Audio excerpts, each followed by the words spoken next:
बिस्मिल्लाहिर्रहमानिर्रहीम, अस्सलामुअलैकुम। मैं हूं करामत मुगल और मेरे साथ हैं ईसा नकवी। नकवी साहब, लाहौर से ये खबरें चलवाई गई हैं कि मियां नवाज शरीफ साहब की जल्द लंदन रवानगी के इम्कानात हैं, जहां वो अपना तिब्बी मुआयना करवाएंगे।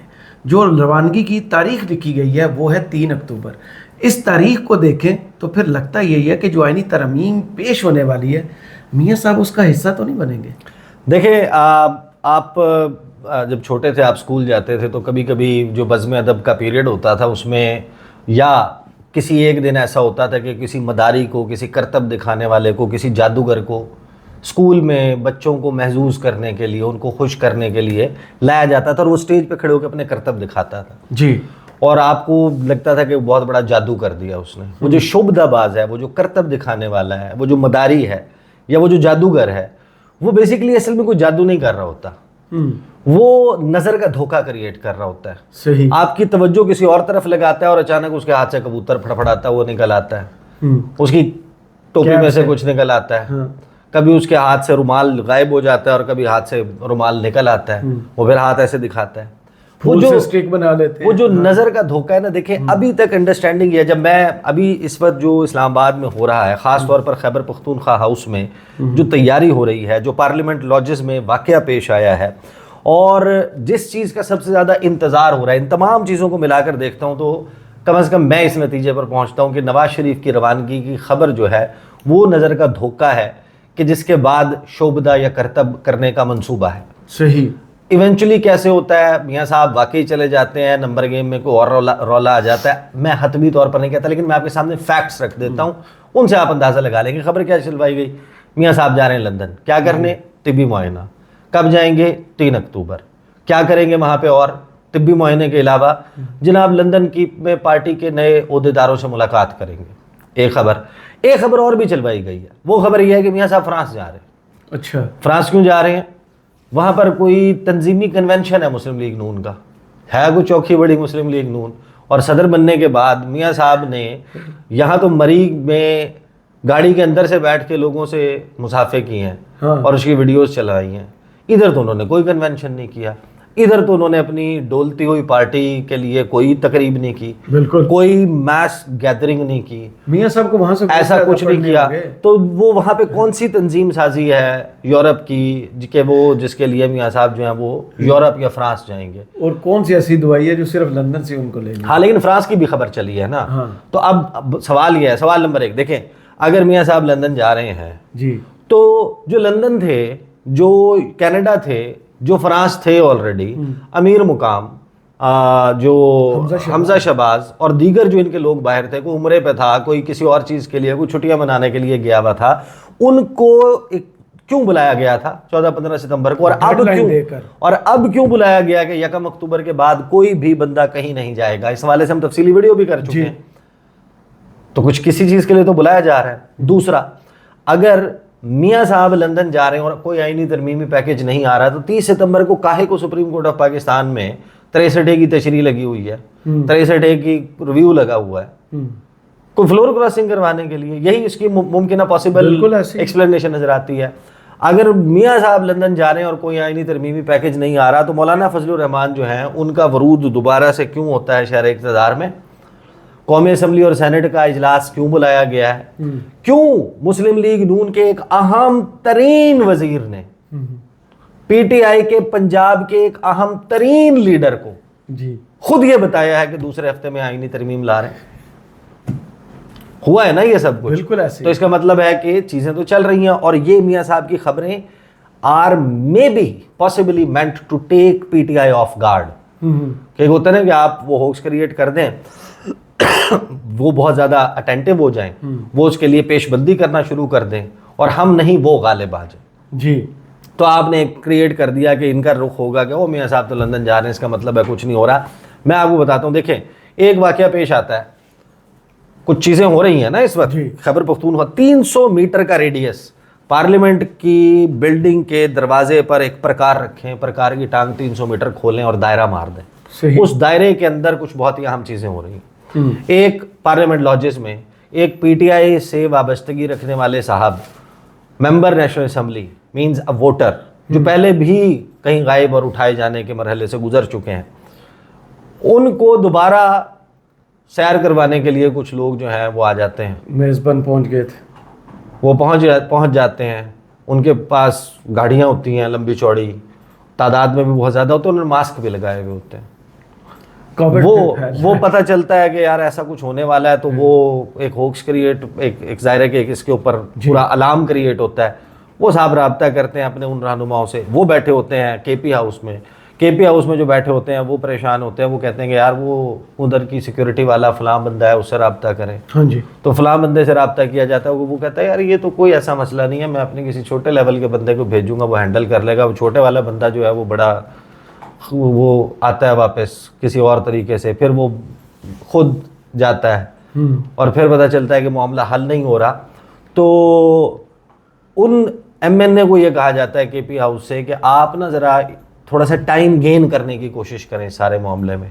अब वो टाइम गेन किया जा रहा होता है और उसी दौरान 4-5 गाड़ियां भर के केपी हाउस से पहुंचती हैं एमएनएज की, उनके लोग होते हैं, बंदे होते हैं, कुछ उनके लीडर्स होते हैं, और वो जाकर उस बंदे के दरवाजे पे नॉक करके उसको बाहर निकाल के अपने हिसार में लेकर ला के गाड़ी में बिठा के उनको लेकर आते हैं और फिर उनको एक और मकाम के ऊपर मुंतकिल कर दिया जाता है। सही। तो इसका भी शाखसाना उसी से नज़र आता है। वोट तो इकट्ठे होने की कोशिश हो रही है। फिर अंदर क्या चल रहा है खैबर पख्तूनख्वा हाउस में कि इतने ग्रुप्स में बांट लें, इतने लोग जो वल्नरेबल हैं इनको देखें। कुल इस वक्त 11 बंदे जी पीटीआई के मुल्क से बाहर हैं। सही। मैं आपको on the basis of information बता रहा हूँ।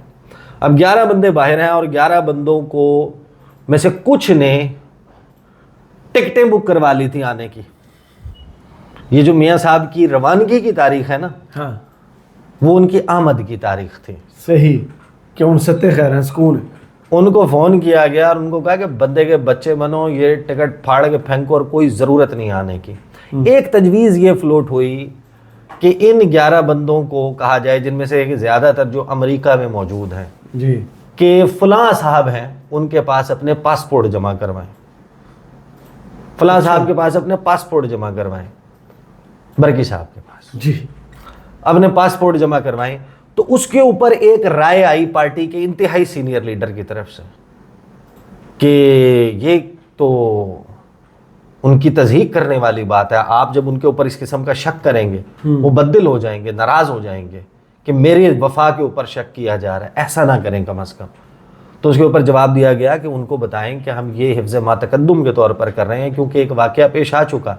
साहिवाल के एक एमएनए उस्मान अली साहब, जिनको कहा गया था कि आपने नहीं आना, वो 14-15 सितंबर से ऐन पहले वो आए और अपने आप को सेफ रखने के लिए उन्होंने कहा कि मैं आ गया हूँ, मुझे संभाल लो, मैं आ रहा हूँ खैबर पख्तूनख्वा की तरफ। और फिर कोई पहाड़ियों वाला मकाम जहाँ से शुरू होता है ना, जब आप लाहौर से, साहिवाल से इस तरफ से जब आते हैं और फिर जहाँ पर आके पहली मरतबा आपको पहाड़ियों की झलक नज़र आती है, पहाड़ नज़र आते हैं, तो उस रास्ते में से उनको अचानक उनका राब्ता, सॉल्ट रेंज आपको पता है कि सिग्नल्स कम हो जाते हैं, उनका राब्ता मुनक़ता हो जाता है, बंदा गुम भी जाता और वो साहब गायब हो जाते हैं। और किसी को ये नहीं समझ आ रही होती है साहब किसके साथ, यानी कि वो हमारे साथ हैं या उनके साथ हैं, हमें बता के या उनको बता के, या बहरहाल ये इंसिडेंट कोट किया जाए, उनको कहा जाए कि बराए मेहरबानी अपने पासपोर्ट्स रखवा दें और आपको आने की ज़रूरत नहीं है। लेकिन वो बहुत कॉन्फिडेंट है कि ये 11 बंदे नहीं आएंगे। सही। लेकिन आपको पता है कि शक तो होता है। अब शक जब है तो फिर अब क्या तैयारी चल रही है? तैयारी ये चल रही है कि यहाँ से इन एमएनए इसको शिफ्ट किया जाए खैबर पख्तूनख्वा। अच्छा। और मेरी इतला के मुताबिक को 2-3 कोई सुना है कि कोई जगह भी आइडेंटिफाई हो गई हैं, ये सेफ है, आगे फलां जगह ठहराएंगे, हालांकि वो नहीं है। ये मेरी इतला मुख्तलिफ है। अलबत्ता पीटीआई के अंदर कुछ लोग हैं वो इस बात के ऊपर भी बड़े पुरयकीन है कि अगर वो हमारे बंदे मैनेज कर सकते हैं तो कैसा सरप्राइज हो कि अगर हम उनके बंदे मैनेज कर लें। अगरचे एक बहुत दूर की काउंटर स्ट्राइक, एक बहुत दूर की बात है कि ये हो पाएगा या नहीं। अलबत्ता ये जो देखें, जो तैयार ही ना बैठा होता मतवक्के हमले के लिए, तो वो तो बेचारा बिल्कुल सुकून में बैठा होगा, अगर ये हमला होगा तो फिर इनकी जीत के ज़्यादा इम्कान। हाँ, तो आप मुझे एक बात बताएं कि अगर कोई पैकेज नहीं आना, कोई जजेस के ख़िलाफ़ कुछ नहीं होना, कोई इस किस्म की चीज़ नहीं होनी, तो ये इरफान सिद्दीकी साहब ने जो प्रेस कॉन्फ्रेंस की है, ये प्रेस कॉन्फ्रेंस क्यों की है? कि आपने पार्लियामान को नहीं, पार्लियामेंट ने आपको बनाया, हमने कहा आप 17 होंगे तो आप 17 हैं, आपकी तनख्वाह इतनी होगी तो इतनी है, आपकी मरात इतनी होंगी तो इतनी है। अगर कोई आईनी तरमीम ही नहीं लानी और 26 अक्टूबर से पहले पहले ही नहीं लानी, कोई इस बात के ऊपर को बहुत ज़्यादा इसरार नहीं है, तो आप मुझे बताएं कि क्यों कर स्पीकर कौमी असम्बली ख़त लिखते हैं इलेक्शन कमीशन ऑफ पाकिस्तान को और वो कहते हैं कि वो तो अदालत का फ़ैसला था, ये मेरा फ़ैसला है। हाँ, मैं ये समझता हूँ कि पार्लियामेंट सुप्रीम है और पार्लियामेंट ने कानून पास कर दिया सुप्रीम कोर्ट की जजमेंट में के आने के बाद और उसका इतलाक़ कर दिया माजी से, एक तरफ लिहाजा वो जो माजी से उसका इतलाक़ हो गया, लिहाजा जो जिस कानून के तहत सुप्रीम कोर्ट ने फैसला किया था, क्योंकि वो कानून ही तब्दील हो गया तो फैसला माना ही नहीं जाएगा। वाह वाह वाह। तो मैं ये समझता हूँ कि आप अपनी जो नशिस्तों की एलोकेशन है वो मेरे उस बुनियाद के ऊपर करें जिससे पहले हुई थी। गोया कि जितना सारा प्रोसेस फुल कोर्ट, वो जनाब 3 रुकनी bench, justice Mansoor Ali Shah, justice Mohammad Ali Mazhar, justice Athar Minallah, उनके सामने लगा, उन्होंने सुना, उन्होंने उसको लार्जर बेंच बनाने के लिए भेजा। प्रैक्टिस एंड प्रोसीजर एक्ट वाली कमेटी ने कहा कि नहीं, इस पर लार्जर बेंच नहीं, इस पर फुल कोर्ट बनेगा, उसके ऊपर फुल कोर्ट बन गया, समातें होती रहीं, तमाम पाकिस्तान की नज़रें उसके ऊपर लग गईं, फ़ैसला आ गया, फ़ैसले से पता चला नंबर गेम अब ख़राब हो गई है, जो ओवर एंड अबव सीट्स थी वो वापस हो गई हैं, उनको तहरीक इंसाफ को देने का कह दिया गया है after a process, after following a process, या एटलीस्ट जहाँ वो जाना चाहते हैं उनको जाने का फ़ैसला दे दिया गया। उसके बाद से हर वो काम जो हो रहा है वो नंबर पूरा करने का हो रहा है। अगर आपने आईनी तरमीम ने, यानी क्या शहबाज शरीफ का जो गाड़ी है उस गाड़ी में पेट्रोल या डीज़ल वो कम कर दिया जाएगा अगर 2/3 नहीं होगी? नहीं। क्या शहबाज शरीफ के कॉन्वॉय से जो आगे पायलट चलता है मोटरसाइकिल पे, उसको मना कर दिया जाएगा कि यार इसके पास 2/3 नहीं है, कल से तूने नहीं आना, तेरी छुट्टी? नहीं, मुमकिन नहीं। एम्बुलेंस वाले को कहा जाएगा कि नहीं यार प्राइम मिनिस्टर 2/3 वाला नहीं है। किसी वजीर को कहा जाएगा कि तुम अपने ऑफिस में कॉफ़ी नहीं मंगवा के पी सकते। सही। आपको कार्य सरकार चलाना है, आपके पास नंबर इनफ है जी। 186 के साथ इमरान खान चला रहा था तो आपके पास 213 है। 47 का सही, 213 है ना आपके पास, सही। आप तो चला सकते हैं। तो आपको हर वो इकदाम जो उठाया जा रहा है वो नंबर पूरा करने के लिए, नंबर बढ़ाने के लिए किया जा रहा है।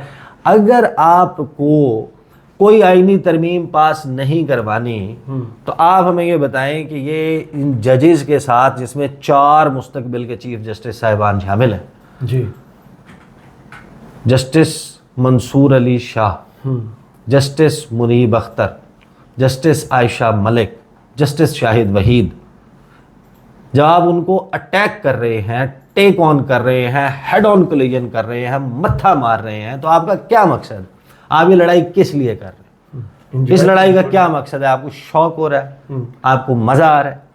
आप ये चाहते हैं कि ये 4 चीफ जस्टिस, इन्होंने कम अज़ कम इनकी राय हमारे बारे में ये बन जाए कि ये हमारे खिलाफ थे, हमें नौकरी से निकालना चाहते हैं, हमें काली भेड़े कहते हैं। काजी साहब आज तक नहीं बोले। हाँ, तो अब ये जो सब कुछ किया गया है, तो आपका क्या ख्याल है कि इसके नीचे कोई पटारी नहीं है और उस पटारी में कुछ है ही नहीं? सही। ये और बात है कि आखिर में आपसे कुछ ना हो पाए और आप कहें बाजी डर गई, बाजी डर गई। है इस किस्म का काम करने का अगर आपका प्लान है तो ये बड़ा देख के हाथ हिला दे, ये बड़ा भोंडा सा वो है। आप ये सब कुछ कर रहे हैं। मियाँ साहब जो हैं वो, उन्होंने अपना, अगर कोई सियासी असासा था भी, उनके अपने अवामी लेवल पे, देखिए वर्कर तब्दील नहीं होता। इमरान खान कोई पोजीशन ले लें, यू टर्न ले लें उसके ऊपर, उस पर अपना पॉलिसी चेंज कर दें, बयान चेंज कर दें, सबसे कम इम्कान जिसके इफेक्ट होने का वो है उनका हार्डकोर वर्कर। जी, नून लीग का भी, पीपल्स पार्टी का भी श्रिंक हो गया। जितनी भी जमातें हैं, जो वर्कर होता है वो नहीं चेंज, अवामी लेवल पे मियाँ साहब की रही सही जई तई फिर गई, सही, जो सब कुछ किया उन्होंने। तो वो किस लिए किया था? वो इसलिए किया था कि मियाँ साहब इलाज की गर्ज से लंदन से आ रहे हैं। इस सारे चीज़ों को बचाने के लिए, अपने केसेस ख़त्म करने के लिए, अपनी सियासी राजधानी को दवाम देने के लिए, अपनी बेटी का सियासी करियर बनाने के लिए ये सब कुछ किया था। मियाँ साहब जो एग्जैक्टली खुद चाहते थे वो तो पूरा नहीं हुआ ना, कि वो खुद मौजूद होते। वो प्राइम मिनिस्टर बन जाते। तो जब ये सब कुछ किया गया है तो ये कहना कि नहीं जनाब वो तो नहीं हो रही आईनी तरमीम, वो तो मियाँ साहब तो जनाब इलाज के लिए जा रहे हैं, तो इसका मतलब है वो that is an of effort. क्योंकि जब हम दूसरी तरफ उसके साथ ये सारी चीज़ें होते देखते हैं और फिर केपी हाउस में जिस किस्म की तैयारियां चल रही हैं, अपने नंबर अपने बंदे अपने वो पूरे करने के लिए तमाम फोकस इसी पे चल रहा है, हमारे बंदे उठाए ना जाएं, हमारे बंदे वफादारी तब्दील ना करें, क्योंकि उनको ये पता है कि जिस वक्त भी उनके बंदे हुकूमत के हाथ में आ गए तो वो मौलाना साहब के सामने अपनी वो मुट्ठी खोलेंगे, उन्हें कहेंगे कि मौलाना साथ आना है या सियापी कर लइए जी, नंबर पे आ गया। सही। तो वो एक चिप है, बारगेनिंग चिप, जो मौलाना के साथ उसमें इस्तेमाल भी होगी। तो देर आर हाई चांसेस हुकूमत ये अटैम्प्ट करेगी। एक फेल्ड अटैम्प्ट के बाद पूरी कोशिश होगी कि एक सक्सेसफुल अटैम्प्ट की जाए, उसमें आइन की फलां शिक रोंदी जाती है, सुप्रीम कोर्ट का फलां फैसला रोंदा जाता है। अगर इसकी परवाह करनी होती तो आपको 2.5 साल से पाकिस्तान में ये सब कुछ होता नज़र ना आ रहा होता। अब यह है कि हर गुजरते दिन के साथ ये मज़ीद आपको नेकेड नज़र आएगा, मज़ीद आपको खुला नंगा सामने होता हुआ नज़र आएगा। लेकिन अब जब इस स्टेज पर पहुंच गए, इसको कहते हैं पॉइंट ऑफ नो रिटर्न। ये वो बंदगली का सरा है कि जहाँ से आपकी वापसी मुमकिन नहीं है। ये वन वे ट्रैफिक है, अब आप इसमें दाखिल हो चुके, या तो आप सक्सेसफुली तोड़ ताड़ के सब कुछ निकल जाएंगे, यानी कोई मक्खी मच्छर फंसेगा इस जाले में जो कानून का जाला है, जो आइन का जाला है, जो ताकतवर है, जो मुँह हो रहा है, वो आएगा, वो फाड़ के इस जाले को निकल जाएगा। कोशिश तो होगी और भरपूर होगी, ना हो पाई तो फिर वो होगा जो मैं दरमियान में कह चुका, but I don't want to repeat that is in a bad taste. सही। बहुत शुक्रिया ईसा नकवी आपके तजिए का। कमेंट्स बॉक्स में ज़रूर बताइए ये वीडियो आपको कैसी लगी। इजाज़त दीजिए, अल्लाह हाफिज़।